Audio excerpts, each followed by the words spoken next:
بسم اللہ الرحمن الرحیم۔ السلام علیکم۔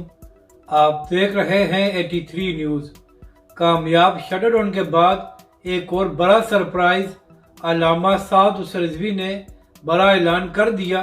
اس ویڈیو میں ہم اسی کے متعلق بات کریں گے۔ ناظرین کرام، آج تحریک لبیک کے سربراہ علامہ سعد رضوی کال پر پورے ملک میں ہڑتال کی گئی، اور ناظرین کرام، اہم بات یہ ہے کہ پاکستان کی عوام اور تاجر برادری نے تحریک لبیک پاکستان کا مکمل ساتھ دیا۔ تو اسی حوالے سے اب سے تھوڑی دیر پہلے علامہ سعد رضوی کا ایک ویڈیو پیغام سامنے آیا ہے، جس میں علامہ سعد رضوی نے سب سے پہلے پاکستان کی عوام اور خاص طور پر تاجر برادری کا شکریہ ادا کیا کہ انہوں نے تحریک لبیک پاکستان کا ساتھ دیا۔ اس کے بعد تحریک لبیک کے سربراہ نے ایک اور بڑا اعلان کیا ہے۔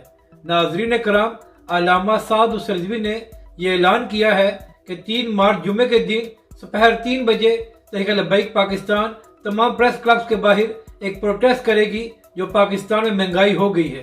یعنی کہ ناظرین کرام، ہڑتال کے بعد تحریک لبیک پاکستان نے اپنے اگلے لائحہ عمل کا اعلان کر دیا ہے۔ اپنی رائے کا ضرور اظہار کریں کہ آپ کو یہ ویڈیو کیسی لگی، اور ہمارے اس چینل کو بھی سبسکرائب کریں۔